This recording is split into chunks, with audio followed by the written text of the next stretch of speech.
everyone, it's yet another episode of EdgePod Creative's flagship podcast, EdgePod. Today, we are going to be using popcorns, we're going to be using our reels, because we're going to be discussing films. And I'm not going to be doing this alone. I am joined by the amazing... Hello everyone, I am Dapo and Mistura. Mistura, I knew that I was just pulling your legs. Yeah, prior to the beginning of started recording. Yes. Mistura and I got talking, and I discovered that she's also an active Twitter user like I am. And if you are part of this Twitter sphere like I am and Mistura is, one of the things that we discussed that was a hot topic of discussion last week, or earlier this week, between thereabout, was the film Gangs of Lagos. And I am literally buzzing with excitement. Yes. So the thing is that I have a lot. You have a lot to say. Yes. Say, exactly. Yeah, because I pride myself on being a film buff. I watch a lot of films, but I wouldn't lie, I've not really gotten into Gangs of Lagos. Are you really part of the I don't watch Nigerian movies game? No, I do watch Nigerian movies. I've been to the cinema on a couple of occasions, and I exclusively saw Nigerian films. Okay. So because I believe that we have to consume local content. Exactly. Because if you don't consume our content, then why are we buy Nigeria? Yeah, why are we in the... If everyone is Nigerian, oh, I cannot buy what I am producing in my country, then what's the point? Besides, the Nigerian creative industry is getting better. Right now, even if you're not consuming Nigerian content, you're doing yourself a disservice. Like, on the previous episode, we've discussed the Nigerian music sector, and now we're going to look at the film sector.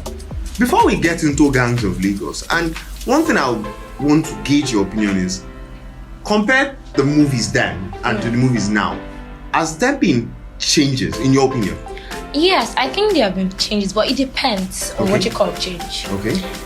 For me, the storyline has been quite rocky, on the rocky side. In new Nigerian movies, the storyline has been a little bit because if you read books a lot or you read scripts, you notice that some of these things you could predict it from the beginning. Yes. But one thing the old Nigerian movies had, some. Let's even put some. Because some are like those of Shawori, for example. Yeah, I saw that recently. Exactly. Yeah, I saw it on YouTube. So all those ones still have good storylines you could follow.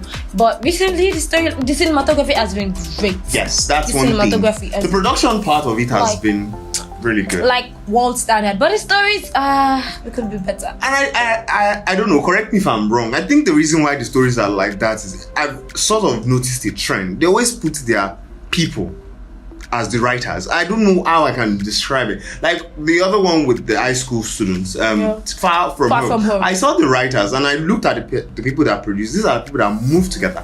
Yeah. And I think they always prioritize certain familiarity over talent, because you cannot tell me that there are no good script writers out there. Okay, maybe let me put this into perspective. I recently finished a screenwriting course from TAFTA. Oh. That's their academic for the arts, and I did film production. I won't say I have written a lot of scripts, but I've written. But in that kind of, I have met good screenwriters. So yes, I think it is more popularity. It's the same way where you have it with the talents also. Those that are acting are usually the same faces we see every day.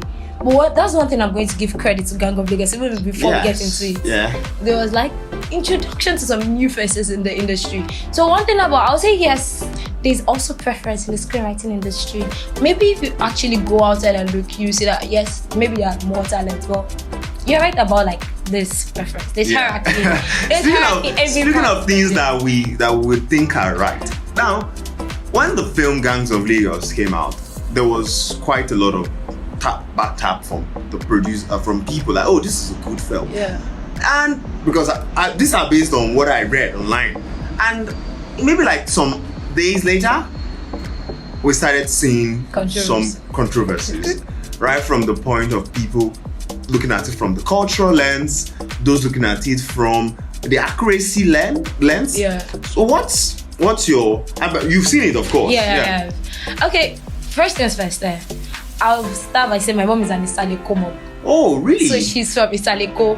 So all this, she's a worry. So the first scene of Gang of Lagos is Ayo pulling out the gun and shooting a man. I'm always like, abomination, this cannot be happening. Then why are they portraying this like that? And I was trying to come out, I'm like, it's art.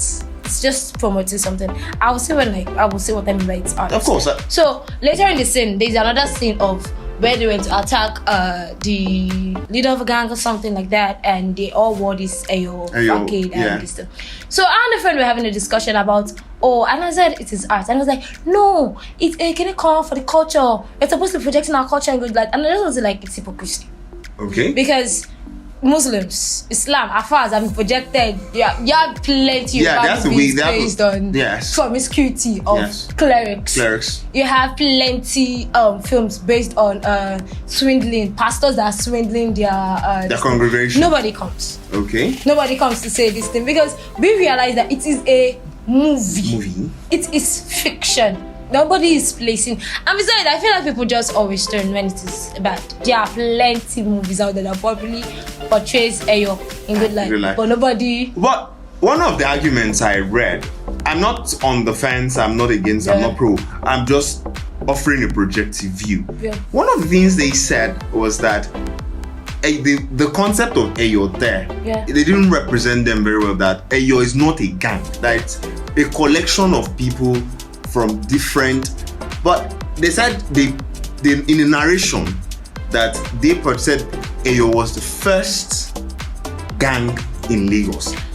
Okay, there's an inaccuracy there. Okay. Like again, once again, it's fiction. It's fiction, okay? So yes, there are inaccuracies. Exactly, it's like this one that was out, this American movie of the Oyo and the the Woman King. The Woman King. I saw that one. There were a lot of inaccuracies. In fact, the Yorubas, the Oyo were wearing turban. Turban, okay. We don't wear a turban. Yeah, they don't. We don't. Okay. But they portrayed it like the Oyo people. They said the Oyo warrior was wearing a turban. Exactly. So that's what I said. Like when it comes to stories, there are inaccuracies everywhere. So yes, there's an inaccuracy in that they were the first gang of Lagos. Also, but there's something I would like to say. There's inaccuracy in the first gang of Lagos. Also, it is art. But I was telling my friend that this thing, what Ayo says is that some people will cover themselves as something and project themselves as something else. So when you first hear Ayo, the first thing that comes to your mind is that this is a symbol of peace. Like when we say that, Oman Joe Fine, like Ayo carry a stick and say, hey, Swa. Okay. They will pray for you because I grew up in Syria at the point. And your masquerade usually come from different parts. If you're Lagosian, you can register and say you want to carry the Ayo. So the Ayo came to us and they will pray.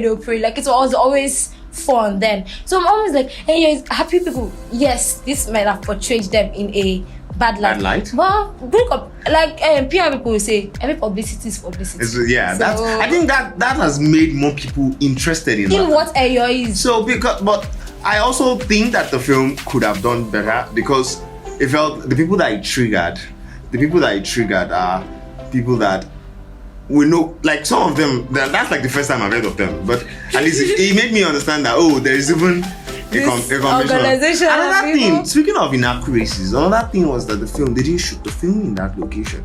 And the reason why I want us to tie it to the general Nigerian music film industry and even music, it is always difficult to shoot films in their original locations.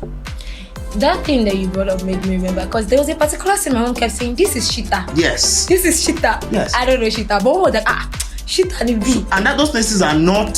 They're not Isaleko. So reason I read a story. Chioma Kota said that the reason why they could not shoot some scenes was because they had to settle. Yes, that's where I was getting to. I saw Toya Abraham. I think it was on YouTube that day. She was complaining that she was having a tussle with the street urchins, that the Agberos, that these things that we're doing is to portray. It helps the economy, but you guys always want us to grease your palms before we can shoot. Looking at a solution, what solution can we bring to them? Talking about location-based shooting, because a film is you don't have to build a replica of the Echo Bridge. If I want to shoot a film that portrays the Echo Bridge, they should be able to shoot there. But there are so many hoops and hurdles I have to jump through. So what do you see to this? My friend is a mobile photographer and even shooting across, like he just wants to take a picture of Bushodi. Yes, there's a problem. I think everything still falls back to the Agberoism problem we have in this thing. Okay. The more you have people on the street, there's nothing you can do. Even you can't say I'm in my camera. If you tell this person that these people are coming, don't stop them. Doesn't mean they will. If it goes on that place, they will stop them. They will stop them. So everything is like still government handling this whole Agbero culture, and there's little to nothing creatives can do in this kind of sphere. I think there's just nothing. So a one solution fit all will be what? Exactly. I think one solution fit all is still taking the Agberos off the streets. Okay. And like being more organized in their unions. Okay. In URTW, why are you staying on the roads, collect money? Collect it from the park and get out. Okay, that's a very good one. Now, still on Gangs of Lagos, let's now look at the cast and the characters. Yes. I'm particularly excited about the character that played Kazim because he's a graduate of my school. Well, what school are you? I am Lagos State University. Oh, that's Lasso, yes. Yes. In Ojo? Yes. Okay. Yes. So I was very, very happy to see him, and when I went, because one thing about me, once I see something, I'm always all on your social media pages. So he was like, it's very happy. Yeah. He has met Pasuma 2003. I was like, hey, it's mine. Yes, and that's another thing. There were so many Nigerian musicians, people that you only hear them sing. It's good to see them divert their talent into something. I know that Pasuma has acted before, but I saw the trailer and I saw him acting. I'm like, and I saw Zlatan, I saw Chike. There's a particular life of Zlatan that stayed in my head. I don't know if anybody is the white box. Where's the Jazz box? Me. Yeah, that's box. They were fighting. I was like, where's the Jazz box? That particular scene was very, very funny. Zlatan was off the charts. Like he was really good. Yeah. Really I think it's because having those kind of people that grew up in that. He gave it more depth. Yeah. He gave it like real character. And I think that's another thing when it comes to talent. We need to know that talent is not only what you can do. It has to be what you've lived through. Yes. I kind of agree with that because when we were watching, I could point out that yes, Zlatan has lived in the streets compared to Toby Bakari that is the protagonist. Yeah. Then also the way Pasuma was, this was a bit. Yeah. So speaking of talent, do you think Nigeria has that talent? Influx. There's too much. There's too much talent. I think we have too much talent. Because if you go to one, I like to attend theater plays a lot, especially in my school. If you see when these people, because I don't know if you've read Secret Lives of Baba Shegi's. Yes, I have. I watched. There was a stage play of it. And I was wowed. I was like, wow. So it is more of auditioning. I cannot lie. There was this certain film that was out. I don't know if I'm allowed to. No, of course. That's okay. When King of Boys was out, this person Shola Shobowale played. Then all of a sudden, the first thing Shola Shobowale on my screen. Almost every film is Shola Shobowale. Almost every film. People were like, why is there? So that's the thing. We don't know how. And that's what brought about my question on talent. There are so many talents. Why is it that we always recycle the same one? And then one thing about they like playing typecasts. She played an evil stepmother here. She's going to play. I think that's what even contributed to Toby Bakare being the protagonist in Gangs because of his role in Brotherhood. So yes, that contributed to him. But apart from that, let's look at it from like an objective lens. I think Toby Bakare did a great job. He did a solid job. I think he did a great job. So maybe it's not favoritism, maybe it's because it's good. Because one thing Gangs of Lagos did was introduce new characters. People I haven't seen on screen. Like the casting was really good for Gangs of Lagos. The story could have been better. Okay, let's do it sort of like at scale. Let's rate them. Okay, you are the one that I'm going to mention the parameters and you give me the score of 10. Right. Yeah, so let's start with the cast. The cast, I'll give it 8 over 10. 8 over 10. Writing, 6.5. Setting, yes, some scenes were not shot in Saliko, but they were able to like fuse it together. You kind of think let's 7. 7. What about the costume? The costume, 9 over 10. Then generally, film generally. Generally, 8.5. 8.5. You're a generous critic. I know some cinephiles. If they see that, they can't give more than 5.4. There were some scenes that you like. I was watching it and I was like, this is an exaggeration. How can you be fighting in Lagos Street and you're fighting Kung Fu? Like how? That's a very, very, very, like very, I was like, calm down, please. Okay. I've really, really, really, really, really enjoyed discussing this with you. I think I need to go home and go and watch. Yes, you should. I know I've not seen this, but now I'm very, very ginger to go and watch this. You should. And but generally, let's look at the industry wide and as our final paragraph in this episode. What investments, what steps should we be taking now? I'm really even want to talk about this episode because I read this report recently that Netflix released. Okay. I read this report that Netflix released and they talked about their investment in the entertainment space, and it has been like really wow. Anikulapo, I don't know if you watched. I've seen it. Okay, Anikulapo was one of the highest films. Like it's grossed in 39 countries, I think, and like.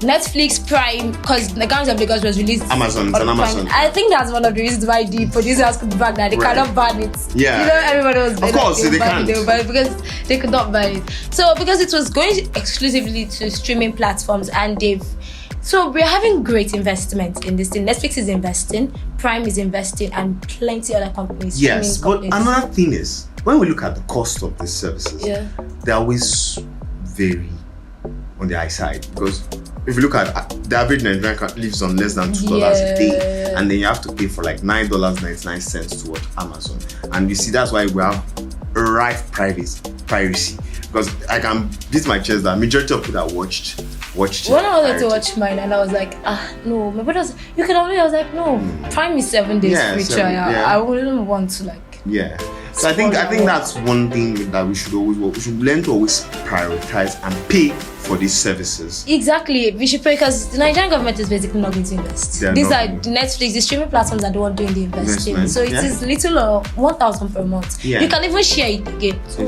please. So I think this is a call from us. Let's stop piracy. Stop it. Let's appreciate the work of creators. It is illegal. Because it's illegal. They can come and carry your house. There's a recent law that President Buhari signed. It's called the Copyright Act. If they catch you and the person, they're all going to jail. So let's join hands in a little way. It's just 1,000 naira. How much do you subscribe? You subscribe like 20 times a month. Exactly. So you can. 1,000 naira is not something. It's not too much. It's not much on the hand. So don't worry. And then I'm making it easier, because there's always complaint of there's no dollar. We can always make it easy. We are making it easier for us to be able to subscribe. Another thing I think people have a problem with streaming platforms, it still boils down to the Nigerian government, is the card issue. Yeah, that's what I was pointing at. Can't do. So, but please. Nigerian government say no to piracy. And of course, there's more that we can do. Exactly. All right, guys, I have totally enjoyed discussing this with Mistura. He keeps forgetting my name. I don't know why, and I'm very good with names. Mistura. What does that mean? My name means I don't know it. I don't know how to explain it in English, but I'll just say to you. He who God has covered her secret. Okay, yeah, I'll do a good job of interpreting. Exactly. All right, guys. That I'm sure you had a blast with us, because I know I had a blast with Mistura. And yes, till we come your way again, please watch, like, share, comment on our podcast so that we can always give you more of this. Remember, he who what? We don't know what to say. That's a very good one. All right, guys. See you guys. From me, Dapo, that's all for this week. And I'm Mistura. So bye. Bye. See you later.